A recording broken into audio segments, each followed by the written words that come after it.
All right, today we're going to look at the world of work through a completely different lens. We're going beyond the mission statements and the quarterly reports to ask a really wild question. What if your company has an unconscious mind? We're about to explore the hidden psychological forces that are secretly running the show in our offices. I mean, think about it. It's a question that drives leaders absolutely crazy. You can have the smartest people in the room, a rock-solid plan, all the money you need, and still, the big project just dies. The culture gets weirdly toxic, or that change initiative everyone was excited about just vanishes into thin air. Why does this happen over and over again? The usual business books, well, they don't really have the full answer, do they? And this leads us right into what we can call the modern corporate dilemma. We live in this age of big data, right? We believe every single problem must have a logical, perfectly measurable solution. But the day-to-day reality of our jobs often feels, well, anything but rational. And we've all seen the symptoms, haven't we? That company that used to be a buzzing hive of innovation just gets slow and stuck. Or that one team that's constantly at each other's throats, and no team building exercise can fix it. It's kind of crazy. We've spent billions on leadership and management research, but these irrational problems just won't go away. It really feels like there's some kind of invisible force at play, just messing with all our best laid plans. And this, right here, is the key. What if all these failures are happening simply because we're only looking at the conscious, rational part of the company? It's like we're managing the tip of the iceberg, completely blind to the enormous, powerful mass of ice lurking right under the water. So let's do it. In this next part, we're going to dive deep and explore that hidden dimension. We are going under the surface to look at the unseen organizational psyche, because that's where the real problems, and believe me, the most powerful solutions, are just waiting for us. Okay, I want you to picture this. The conscious part of your organization, let's say it's a small island. On this island is everything you can see, everything you can touch and measure. Your strategies, your org charts, your KPIs, all those processes. It's the world of logic and order. It's where we think we live. But here's the thing about that neat little island of rationality. It's sitting in the middle of a vast, incredibly powerful ocean. And we call that ocean the corporate unconscious. It is full of invisible currents, ancient patterns, and shared feelings that are constantly shaping everything that happens back on the island.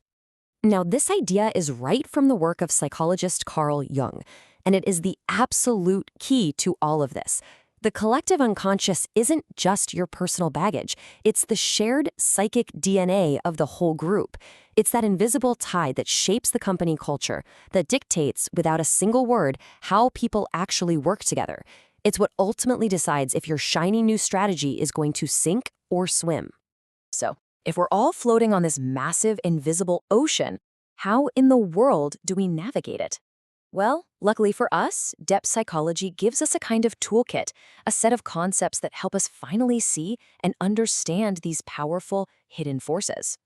First up is the shadow. Now, this isn't about being evil. The shadow is simply everything a company culture shoves under the rug, all the stuff it denies or ignores. So if a company is obsessed with being hyper-analytical, guess what's in its shadow? All this untapped creativity and intuition. But if it represses any kind of conflict, that shadow energy can suddenly explode into toxic office politics or projects that mysteriously self-destruct. It's a source of immense power, for better or for worse. The next tool is something called the complex. Just think of it as an emotional landmine or a trigger point. You know, when a complex gets activated, maybe by a comment in a meeting, all rational thought just flies out the window. It's what drives that one argument that a team can never, ever resolve. It's the architect, as Jung said, of all our organizational drama. And finally, we've got to understand two different ways of thinking. Our companies are built on what's called directed thinking. It's logical, it's verbal, it's all about goals. But that ocean of the unconscious, it speaks a totally different language. Undirected thinking. It's symbolic, it's associative, it's kind of like a dream. And here's the kicker. While we praise the first type, it's often the second one that holds the keys to our biggest breakthroughs. Okay, so this is all fascinating stuff, right? But the crucial point is, how does this actually help? How do we take this from being a cool theory to something that creates real transformation in a real boardroom? Well, the approach is actually pretty straightforward. 3 steps. First, you just name the tension. You identify that weird, sticky problem that logic can't solve. Second, you start playing detective. You look for the symbol. You listen to the stories, the jokes, the metaphors people use to decode what's really going on. For example, a company that just can't innovate might be dealing with a collective negative father complex, an invisible critical voice that shoots down every new idea. And finally, once you name it and understand it, you unlock all that trapped energy, and you can consciously create a new path forward. And the results of looking this deep? They're profound. This is what finally breaks those endless team stalemates. It's how you actually start to heal toxic patterns at the root, instead of just slapping on another Band-Aid. This is how you tap into all that hidden creativity in the shadow to create genuine innovation and build an organization that can actually bounce back from anything.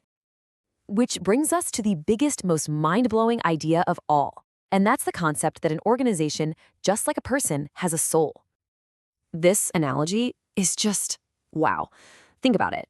In a termite colony, the queen isn't the boss. She's not sending out memos or holding performance reviews. Her very presence is the invisible organizing principle. She is the center that allows the entire complex system to work perfectly. And the moment that center is gone, the whole thing just falls apart. That is the corporate soul.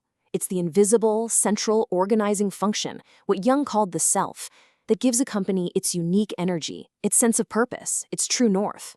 When leaders are connected to it, the organization feels alive. People feel like their work matters. But when they lose touch with that center, disintegration begins. And that, right there, is a major root cause of all the burnout and disengagement we see everywhere today.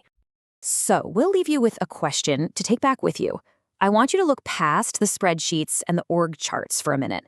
Ask yourself, what is the ocean my island is sitting in? What are the invisible currents, the hidden complexes, the unacknowledged shadows that are really shaping my workplace? Because finding the answer, well, that might just change everything.